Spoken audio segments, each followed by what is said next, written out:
before we do the puja. What is that orange object? Look how beautiful. Whoa. Oh my God. Whoa, just don't pop too much. Please. Crouch down and look, because you'll block our cameras. Wow. Those behind me may move and stand up. Okay, that, you see that color? Yeah. That's not a plane. No, no. Oh no. That's not a boat. No, that's a So ship. let's thank them for coming. Wow, and it's above the sea level. Please turn off your night scope, Charles. Off. Some other light coming off right now. Someone's infrared or whatever. Yeah, that's Charles. Oh, oh whoa. Oh, here they come. What you have just heard, I would say a handful of people on Earth know, even in classified projects. It's highly compartmented. This is really way past TS-SCI, top secret special compartmented intelligence. I'm working now to try to bring this information, and more equally importantly, the technologies that are behind these spacecraft and things that are being reported on CNN now, because what the public isn't being told is that we have in fact figured out how those objects operate, and that would give us an entirely new and advanced civilization where we would not need fossil fuels, oil or gas or coal or nuclear power. So it's a very big story. Most people think the secrecy around this is because the government has just been incompetent. That's not true. That narrative is a false narrative. The true narrative is that, I will quote from a top secret memo released during the past few decades, but it was dated 1951. And it stated that the subject was the most classified matter in the US government, exceeding the classification of the development of the hydrogen bomb. I'm quoting. So a lot of people think this is about aliens. I said, no, it's not about ETs. It's about humans, and how are humans going to get out of the conundrum we're in, which is a very serious problem, and move forward as a civilization instead of sliding backwards. The public thinks that, you know, God is in heaven and everything is in orbit and everything is, we actually are living in a situation where the extreme secrecy Eisenhower warned us about, the worst of that has come to fruition. And frankly, no one is reporting that, certainly not the mainstream news media. This is not just the United States, by the way. The same situation exists in Great Britain, Australia. I've met with ministers of defense in most of the Five Eyes countries, which are, of course, you know, New Zealand, Australia, Canada, Great Britain, US. I think this is the part of the story that people have a hard time, in a sense, getting their minds around, because we all grew up with our history lessons and our civics lessons, and the president is the commander-in-chief and blah, blah, blah. In reality, the emperor has no clothes, and there are classified projects that go on, unfortunately, that are not supervised by the president or the Congress. And actually, the CIA director's wife, who at the time was the chief operating officer of the National Academy of Sciences, said to me during our 2 or 3 hour meeting with the CIA director, she turned to me, she said, how are these civilizations communicating across the vastness of interstellar space? Because the speed of light is too slow. And for people who aren't scientists on your viewership, let me explain. At the speed of light, to go 1% of the way across our own galaxy, the Milky Way, would take, which is 1,000 light years, which is the distance light goes at 186,000 miles every second for a year.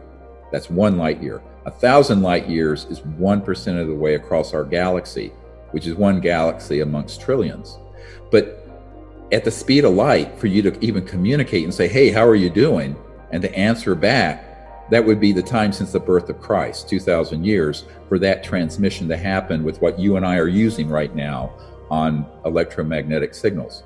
So we knew as scientists, and that there had to be something else that these civilizations were using. And what we discovered was that they have very sophisticated electronics And this is, of course, what Elon Musk at Neuralink, he has a company called Neuralink, is working on, that interface with directed thought. Now, this is probably where I've lost half your audience. And they're going, what? What we had discovered is that, in fact, these civilizations that are from various star systems have technologies that Elon Musk could only dream about. In other words, they very accurately transmit and send and receive directed quanta of thought instead of an electromagnetic signal per se, through what's called field consciousness. And the consciousness field is, I mean, it sounds very Buddhist or Vedic, but the consciousness field is actually not bound by space or time. And because of that, there's no limit on the speed of it. It's instantaneous because of what's called non-locality in physics. Is a bit obtuse and technical to get into probably here, but what non-locality means is that it's not based in the speed, the linear speed of light or the linear speed of sound or what have you. It's instantaneous because of the nature of conscious field, the field of consciousness. This is, to me, the most interesting stuff because this whole science of consciousness is actually the big science for the next 1,000 years, but we have to catch up to the last 70 to 100 years of energy and propulsion technologies that have been hidden away so we don't destroy the biosphere. Why are we still using jet engines from the 30s, 40s, 50s, or rockets from the 40s? I'm saying because the alternative would completely terminate the petrodollar system and oil and gas and coal and nuclear power and public utilities. All of it is redundant, completely unnecessary. Tesla actually had a prototype car that was pulling energy out of the environment. And he didn't really understand what that was. We do now. It's called zero-point energy or quantum vacuum energy. But basically, just for people who are non-scientific, if you visualize a coffee cup, the amount of space inside that cup has enough energy to boil off all the oceans of the planet in its potential. And it's called the zero-point energy field. It's been quantified. It was in academic papers in the 50s, so-called Professor Casimir effect. But Tesla stumbled across this way back, early 20s, I believe, maybe before. But JP Morgan said, look, if we can't put a meter on it, we don't want it. So Tesla died a very bitter man. I always joke that Elon Musk doesn't have a Tesla that he's manufacturing. He has a Musk.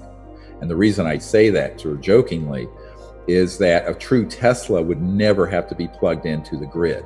It would be pulling energy out of this state of energy that's around us through very high voltage systems. They're called VHV, very high voltage systems that create an opening into that energy field. And Tesla did enough experimentation with these sort of very high voltage systems at certain resonant frequencies, cycles per second, hertz, that he broke into that area of science, but no one wanted it to come out. Now, fast forward 100 years later, we're still burning gasoline in engines and rocket fuel and jets. And that's a tragedy for the human race, but it's a tragedy for the planet, and it's a tragedy for our children and my 9 grandchildren. So my concern is, the future. The past is the past, but we have to figure out how to catch up sort of back to the future. It's like that cartoon show, The Jetsons, when they showed people flying around in these cars. When that cartoon was made, those technologies were already developed. They're not going to say, A, we know what these are, B, we know where they come from, C, we figured out how they work. Let me give you a date that's going to probably curl your toes. October 1954. That was the date we mastered gravity control. Now, what do I mean by gravity control? What I mean by gravity control are high voltage systems that cause an object to what looks like levitate or move the way that vehicle that you saw in that video released by the Pentagon this week. And they confirm, yes, this is real footage. and they released 3 different videos. What they didn't say, because the people releasing it don't know this, because of the compartmentalization, is that there is an unacknowledged compartmented program that began studying this in the 40s and 50s, and by 1954 had figured out how those things operate. That's why, when Nikola Tesla died, the FBI swooped into his apartment and confiscated all of his secret papers. How do I know this? I have a document from the Department of Defense demanding that the FBI turn them over and names them for what they are, the secret papers of Nikola Tesla. This is not an urban myth. I have that document. It came in this cache of documents I'm talking about.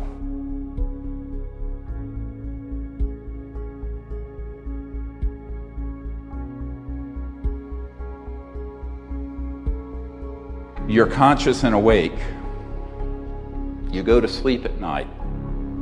You awaken in a lucid dream where you're flying. And that dream ends up being precognitive. You see something that happens the next day or the next week or the next year. This is a lucid precognitive dream. How many people have had one at some point in their life? Most humans have, although most scientists won't admit to it because they don't want to be discredited. Just like the Aboriginals had dream time as a routine way that they communicated at night in Australia. You know that story. And that's how they would know what to do the next day. They'd meet a friend in the outback and they know where to intersect at some remote area because they did it during their dream. Well, you could do that. If you can do it 10 miles away, you can do it 1 billion light years away.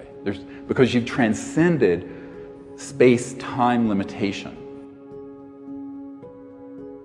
We can remote view, we can see the future, see the past, and of course the masters and rishis of old could teleport, materialize, dematerialize, etc. So all conscious, higher intelligent life forms have the ability to manifest in ways that an interstellar, transdimensional extraterrestrial civilization can. This is lesson number 1. It's a hard lesson. It's a really deep one. Now let's talk about remote viewing. Everybody's heard of remote viewing. CIA programs, DARPA, DIA. I know a lot of these guys. Well, that's the ability to be a seer and use consciousness to see something at a remote distance or a remote point in space-time. This is the part that you're not going to hear and see in Hollywood. And that's what you're going to hear about today. Is actually a level or a structure within the architecture of consciousness and non-locality where everything can be known, past, present, future, because it's embedded within the structure of the consciousness field. It's in every one of you. You don't have to go anywhere. This is a really critical part of this holistic technique for remote viewing. I don't particularly recommend the ones that have been military based. The so-called, the scientific remote, SRV. I like the approach where you develop the understanding and experience of deep consciousness, understand that that consciousness is omnipresent, and that at a quiet level of the mind, when you're deeply quiet, you can enter into this field of consciousness. You want to be able to experience that state of consciousness and then relax into it and let it flow through you, and then the answer will be there. The answer will just come. Now, there are many ways to do it. The meditative state, and then going deep, and then relaxing and allowing it to be seen. That's one way. Dream time. I mentioned this before you went to bed. It was getting late. I would have gone more into this. You're asleep, but as you're going to sleep, get a journal, keep something by your bedside, and begin to affirm to yourself that you can have lucid dreaming. Be awake within the dream, and you can travel to places and know things in that state. You can begin to practice that on a nightly basis, and as you do it, it'll begin to go up and up and up in accuracy. So I tell people, this is walking the talk here. Every important thing in my life has been the result of the lucid dream, remote viewing, meditative state, and guidance for, 40, 50 years. You don't take leave of your intellect or anything else, but you add this to it, and it creates a beautiful world and a beautiful life for you. That's so another approach to remote viewing is doing that in that dream state. The other is when you're going to sleep, or mostly when you're waking up.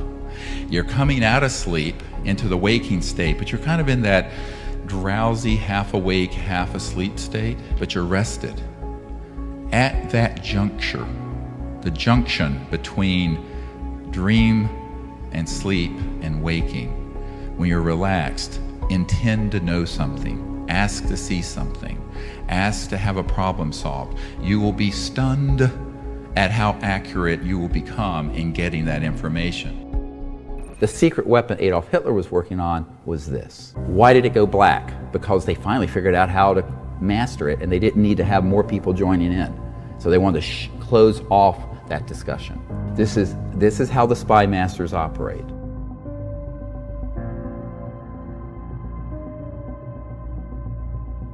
Now, when they began to discover, and I want to put this into three categories.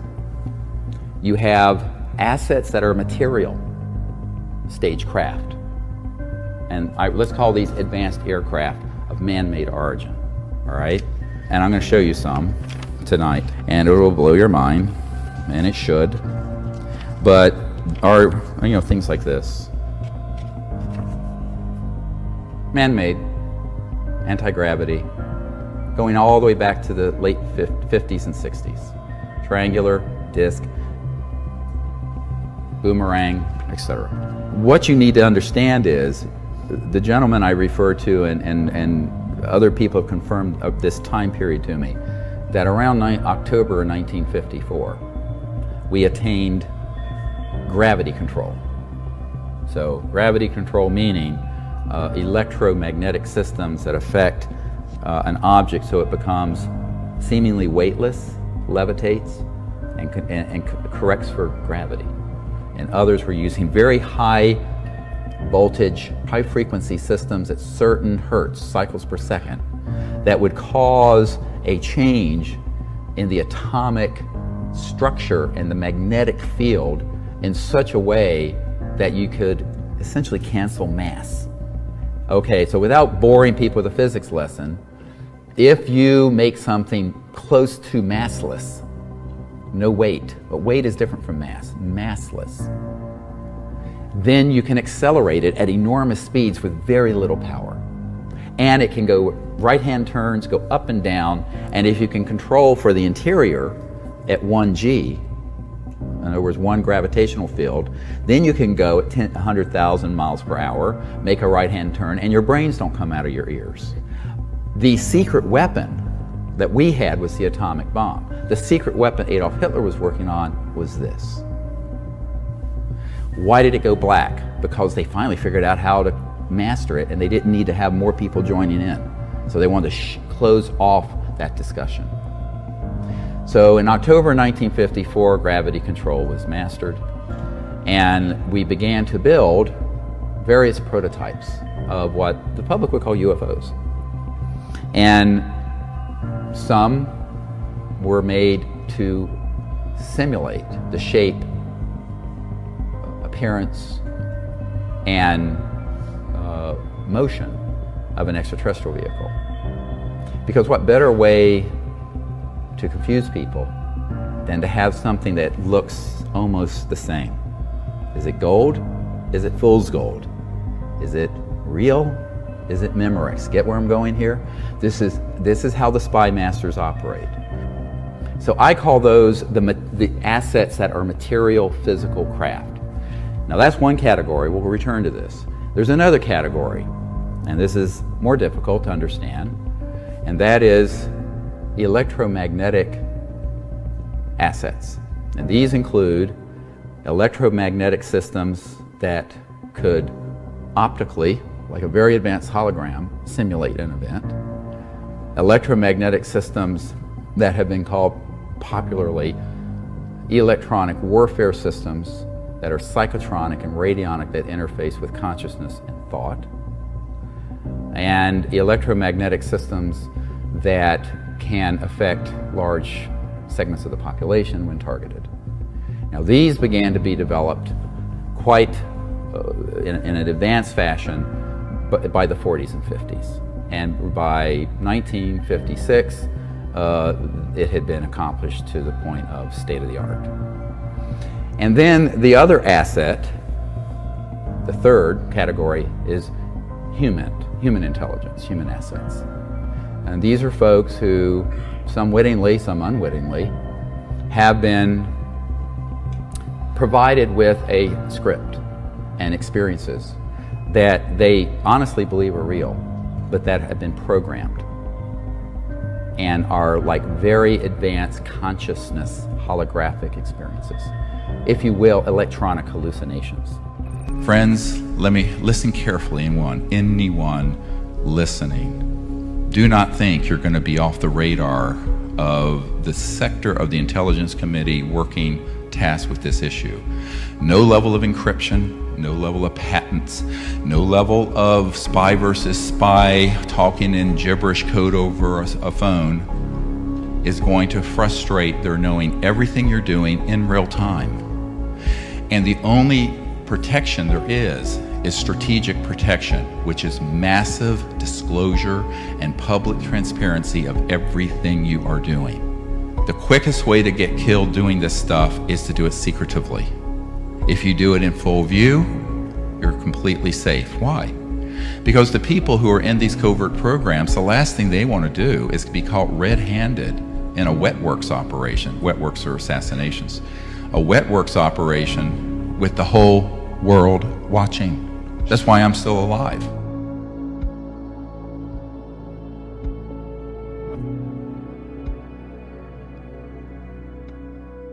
We have to figure out how to move this, or I have to pass this on to a generation, because, you know, I won't be around for more than another 30 or 40 years. But we need people to understand what the sciences are, because this is the biggest change in the history of the human race.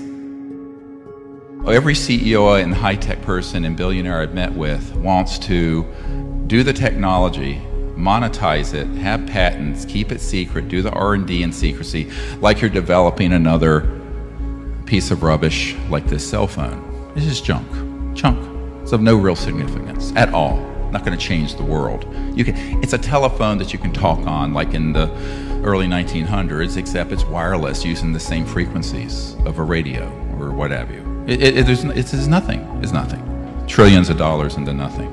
So the paradigm of doing this as a intellectual property and secret, the only way you're going to get that out is if you convince this other hardcore element within the intelligence community and corporate world that they should give up thousands of trillions of dollars of asset-based utilities and coal and oil so that this happens, and they don't want to do that.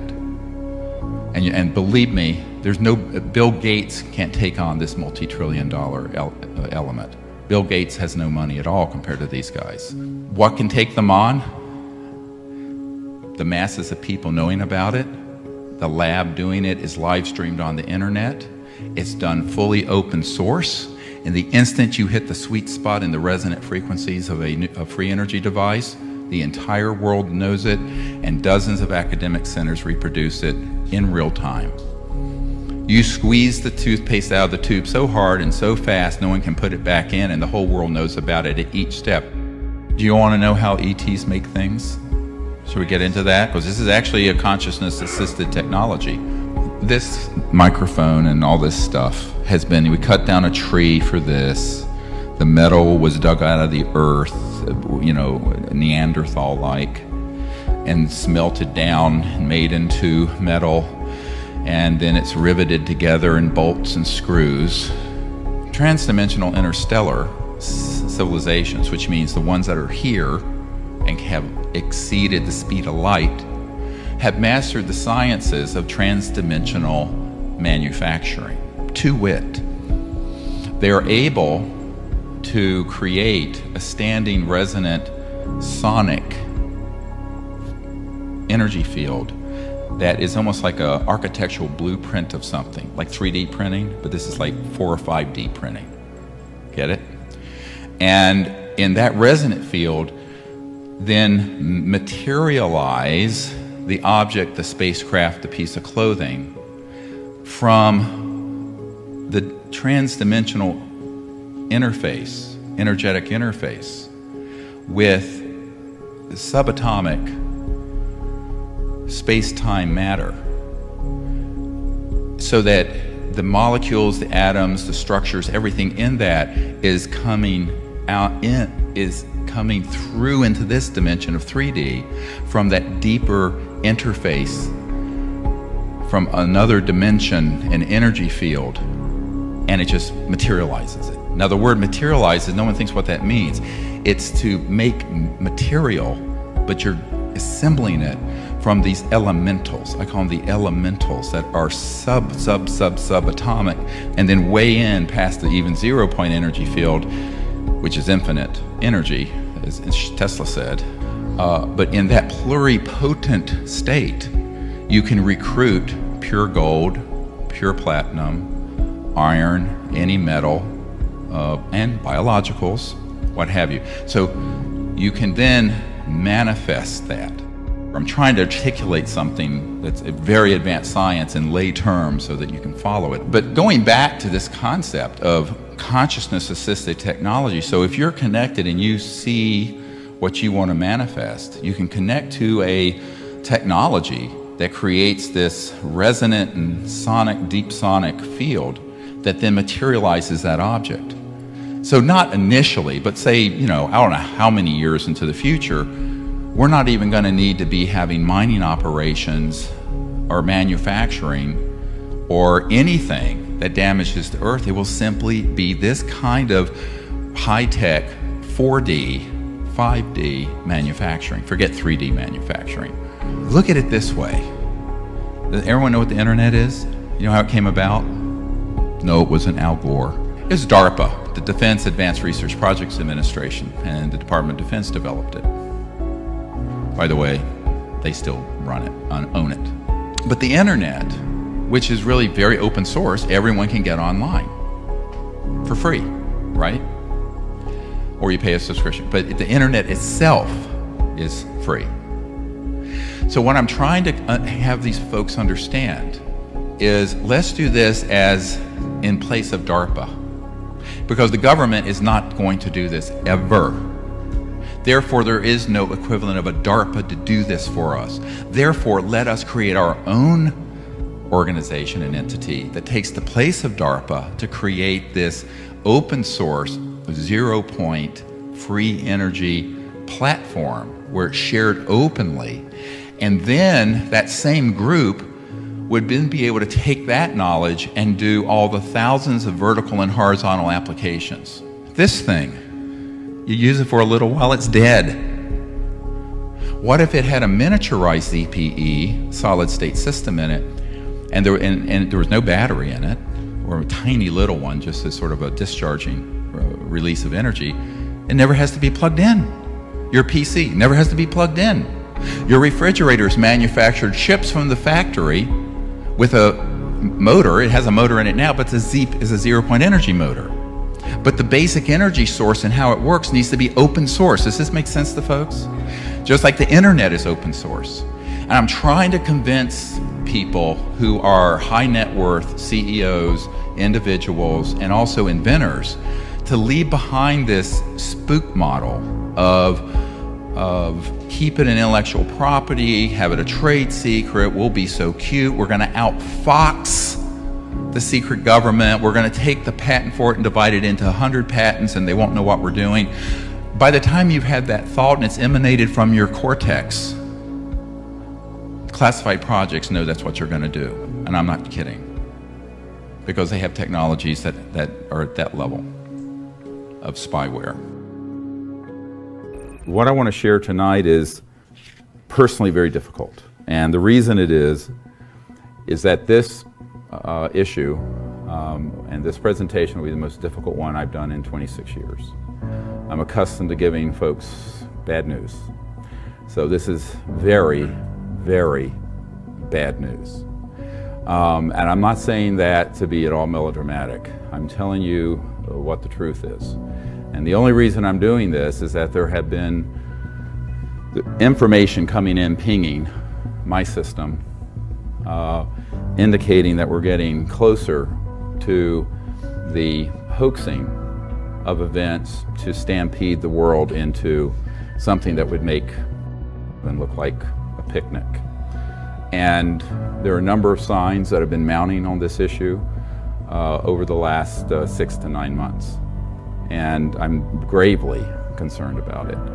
My philosophy has always been an ounce of prevention is worth a pound of cure. Because if we can do what we should tonight and get the word out about this, there's a chance we can avoid what I'm going to be discussing.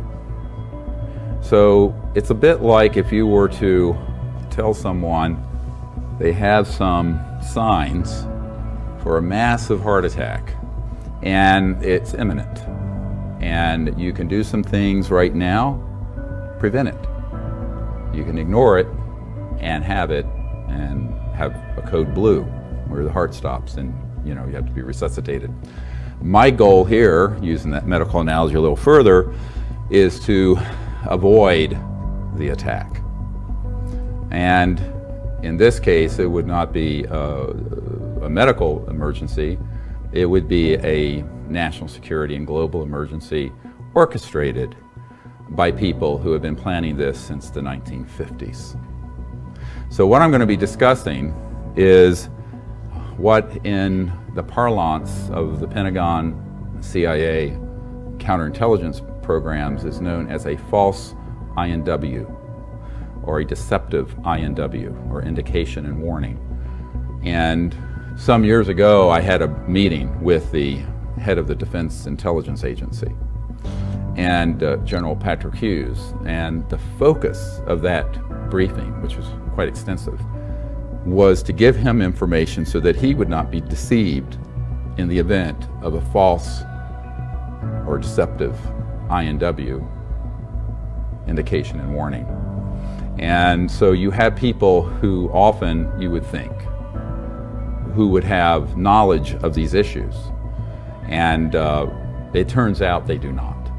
And then there are other people who should have nothing to do with something this sensitive, who are running the projects outside constitutional oversight of the President, the Congress, and their appointees, and of we, the people, most importantly. I want to be really clear that when this I'm sharing is, I would not do it if I didn't think it could be avoided. I would just keep my mouth shut and retire. I think we can avert this. I think that we can avoid the heart attack, as it were, using the analogy I used earlier. And that's why I'm standing here before you. Otherwise, I would have given up on this in 1994 when I first learned of all of these issues. I have a gentleman who was the third highest ranking man at the Naval Research Labs, who prior to in the Vice President's office saw all the plans prior to it occurring. He's deceased, since I'm talking about it now. I did not talk about it for years. And he was told, I used to stay at my home. He said, look, I was told my wife and my children, my grandchildren would be killed along with me if I ever mentioned this. Now, the mother lode, the sort of the crown jewel of that kind of event is what has been planned assiduously since the 1950s. And that is a threat that would unite the world around a military junta, a militarism, that would put all of humanity together, but against one or more extraterrestrial races. Everyone thought, well, we're going to learn that lesson in Vietnam. We forgot it. We had Iraq. We forgot it. So they let a certain amount of time goes by, the population becomes complacent, we have a very short-term memory on such things, and then they move another one forward. Now that plan which they came up with in the 1950s, has been very carefully rolled out. And I was asked today by a gentleman I was meeting with, he says, when do you think they might do this? I say they began in 1950 something. It's already happened. It's already happened. The false flag has already happened. Now, not the crescendo moment, not the final act, all right? But acts 1, 2, 3, 4, 5, 6, 7, 8, 9, whatever, have already transpired. What do I mean by that? What I mean is, these operations figured out that the psychological warfare value of this subject was such that they could set up events that are completely hoaxed, beginning in the 50s and 60s, that would convince people that those events were of extraterrestrial origin, alien, when they were not.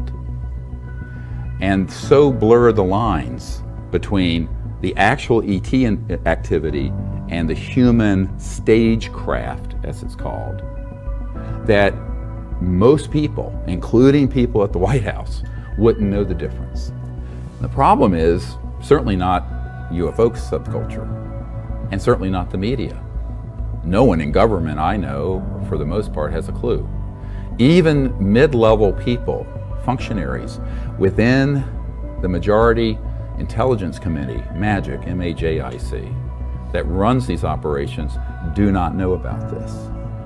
This is why Admiral Roscoe Hillenkoetter, the first CIA director when it was formed in 1947, took the place of the OSS, said in a letter that the secrecy surrounding UFOs was a threat to the national security. This is why Eisenhower said the secrecy, unwarranted secrecy is what he said, it could be a threat to our democracy and our way of life. And they were referring to this dynamic. But the problem is, in that vacuum of secrecy, extreme, illegal, unacknowledged special access projects, which is what they're called, at a compartmented level, and I was talking to a gentleman today about this, at least 21 levels, compartments, past the level of the president. 21 levels.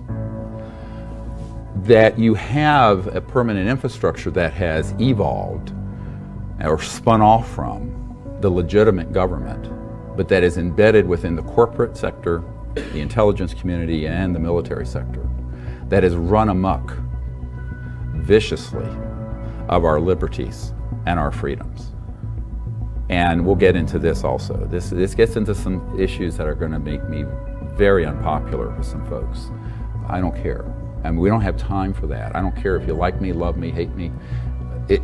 People got to know the truth on this. I've been told that me, my wife, my children, and my grandchildren would all be killed. He says, I'm not going to talk about it. And back when we were doing these briefings for Congress, and in fact even before then, the Asilomar gathering in 1995, we reached out to Neil Armstrong, because I knew from contacts and family that when we landed on the moon, we weren't alone. There were two people who've been on my team for many years who were good friends of his family. And so we reached out to him and invited him to come to those events, and he politely declined and told us that it was made very clear to him and the other Apollo astronauts who witnessed this first event, where when we landed at the crater on the moon, the rim at the top of the crater was, quote, crowded with UFOs, the craft that were up there, multiple of them, and that these were filmed. I know people personally who've seen that film, and that's why the film footage that came back to the Earth, we did go to the moon, but some of the footage, it doesn't make sense because the flag is moving. Now the reason for that, and this is where people say we didn't go to the moon, it was all hoax and filmed in a basement up in New York. The truth is we went, but during the lunar orbiter, going back before the Apollo mission, we actually were circling the Earth taking the first early digital photographs. And as you know from the testimony of Disclosure Project witness Carl Wolf, there were structures on the moon that were artificial. Some were newer and some were very ancient. And so they knew the covert programs, and these images were being downloaded to out here at Langley, not the CIA headquarters, Langley Air Force Base, to a compartmented operation run by the National Security Agency that was then sequestered away from the other NASA scientists. But the people running that project, the deep black people in those projects, knew that it was likely we were going to encounter something not of this world or a UFO when we landed. Therefore, they had filmed some footage that they could splice in if something started happening. So during the live transmission, if something started happening, there's a delay that went through this National Security Agency filter, and they could immediately, instantly put in. And that's why there's a couple frames where the American flag is moving. Well, there's no atmosphere on the moon, okay? Which was the one mistake they made in that whole plan. That's the telltale giveaway. Now, some people have taken that, the conspiracy theorists have said, we didn't even go to the moon. We did go to the moon. But they knew that it was likely there were going to be ETVs, extraterrestrial vehicles up there. And so when they stepped out, of course, you know, and we're approaching actually, before they even landed, they saw them. So they were already with this sort of pre-prepared film that looked very, very good, except for this one error. And so Neil Armstrong and Buzz Aldrin know for a fact. Now, Neil Armstrong said, look, you know, if I were to go forward and talk about what actually happened, I've been told, Neil Armstrong said this to us, that my wife, my children, and my grandchildren would all be killed, that they would take us out somehow, some terrible accident. And he says, I'm not going to talk about it. Now, Buzz Aldrin has just basically, he sort of had a nervous breakdown after this and was actually at an Air Force facility. I know a man that was there with him, and he confided that this is also what happened. I also know Buzz Aldrin's sister, who pulled me aside and says, yes, you're absolutely right, that is what happened, but it's not my job to out Buzz Aldrin on this. If he's ready and he's able and allowed, he will speak about it. But you have to understand, enormous pressure was put on these men never to speak about what actually happened. Now, one of the things that Neil Armstrong was overheard saying, and this was reported in Timothy Good's book, Above Top Secret, is that Neil Armstrong stated that we were essentially warned off the moon. That in other words, these civilizations did not want us going to other moons or planets to colonize them with the consciousness of nationalism and the Cold War. Because remember, the Apollo project was really a proxy for the Cold War. The United States was in a complete panic when Sputnik overtook our space program, the Soviets. And so the race to the moon was part of, and always was part of, the military competition between two huge superpowers, the old Soviet Union and the United States of America.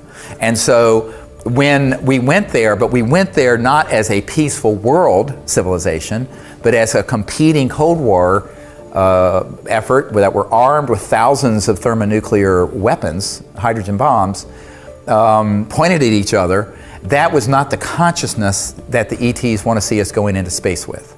They want us going into space with the consciousness of peace and cooperation, not militarism and war.